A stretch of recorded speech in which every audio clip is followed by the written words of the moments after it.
Hi everyone, here we are today with Maggie's litter. Everybody's doing phenomenal. So is Maggie. Yeah. So everybody gained this morning, which is what we're looking for.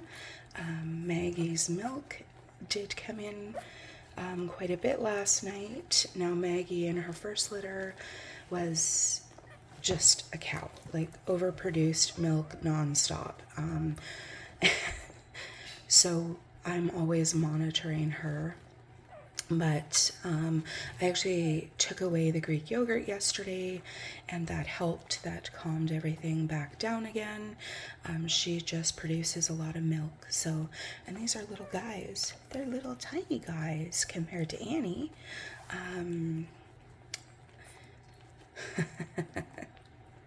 You can see they're pretty chunky already. Yeah. But Maggie's doing phenomenal. She has a really good appetite, and she is keeping everybody spotless, and just I don't have any concerns. There's quite a variety in size in this litter, which I didn't expect because we had like both parents weigh and are about the same size. So I think there's quite a possibility that we will have some smaller puppies that'll mature smaller than about the 45 pound range. So we might see some 35. We'll have to see over the 8 weeks. But the little gray boy is, see this him right here? No, that's green. That's gray. So he is the smallest. You can see his little white spot. He does have a little white chest.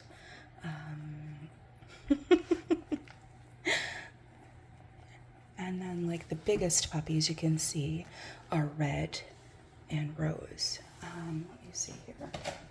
So I brought with me my little tracking stuff. So when we are delivering, I have my little spreadsheet of weights and times, etc. And then now that they're born, this is what we do. So twice a day I will be,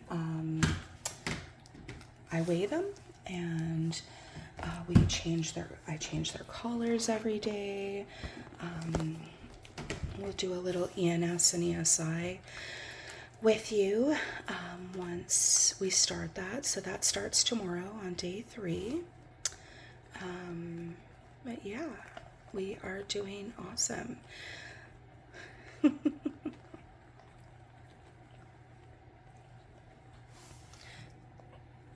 so soft. So soft. There's a couple that the cords have dried up already and fallen off. The majority are still there. You can see, oh, there's a little dry cord, so that's what happens. They dry up and they fall off. Their little noses and their little paws are starting to get a little more pigment. Let's see here. There you go. See? Little paws. Yeah. But everybody is doing wonderful.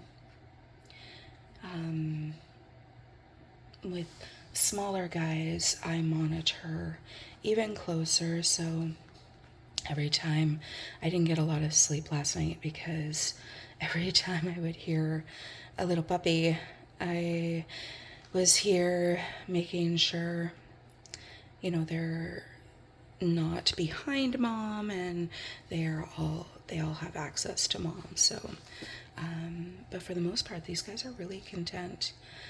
Everybody's gaining, everybody's nursing. I have no concerns at all, which is awesome, and which is what we're looking for. So but yeah. So as far as mama care goes, we do kind of daily butt baths for them, and we are monitoring their teats for any signs of mastitis and overfilling. Yeah, you know what that means. All of our mamas know when it's time to check. And then we are checking temperature for moms to make sure that they are running at normal temperature, which she is. Yes. And she's eating tons of food, so I have no concerns at all. Okay. So she has a very tiny build normally. My husband's trying to shush the dogs.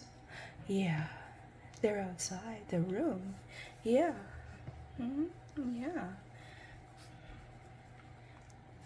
But yes, everybody's doing awesome. So I use yarn at this stage because for me it's the safest. Moms have never messed with it like they have with Velcro. They get a new one every day, size to their collars, so they are 100% clean and size to their neck. So I know that everybody, like, it's fitting perfectly. I have a whole huge bin of pre-cut pieces in Ziploc bags. My mom actually did that for me. So it's awesome. She likes to help with stuff that she can. Yes. So Maggie, her nickname, and some of you may know this already, is Maggie Schmoo or Schmoopy. We have goofy little names for all the dogs, like Annie. Of course, you can't have an Annie without saying Annie Banani, or Annie Banani Boo. But, and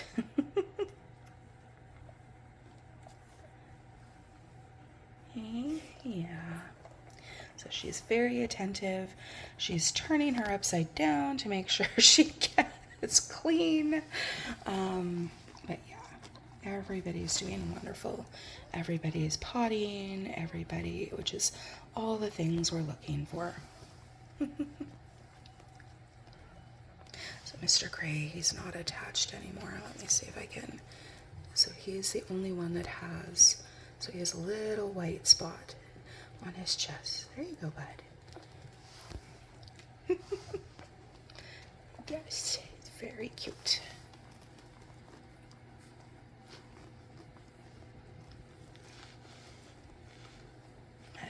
You'll see these guys with the white. You can see their dark roots right there. So these guys are going to darken up.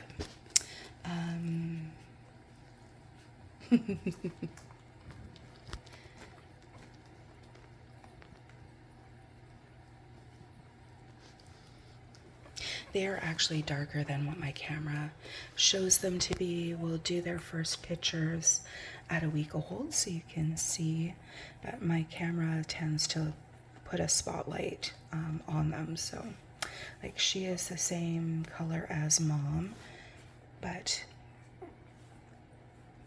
see how dark it is underneath?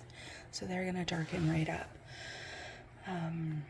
We do have in Maggie's lines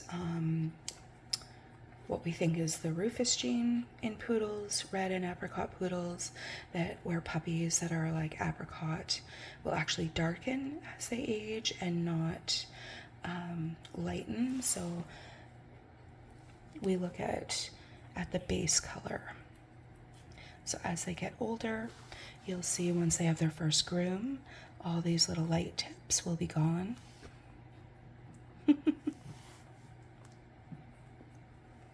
So you can start seeing the difference in coats. This is wavy, wavy, wavy, wavy, curly. I think curly, and I think curly. They're actually not as curly like compared with some of Annie's babies. Now, Maggie is genetically curly, but she actually has a very loose curl. Like, if you see her, her ears and the top of her head, this isn't brushed out or blown out.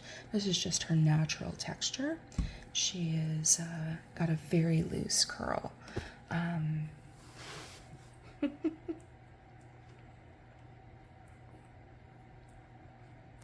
Maggie is not one that mats either, which is awesome. We just have to monitor her, just like Annie, that typically moms will, because they're laying on their side so much. So we will brush her out after her bath.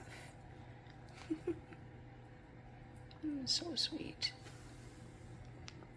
All right, you guys. We will be back tomorrow. Bye for now.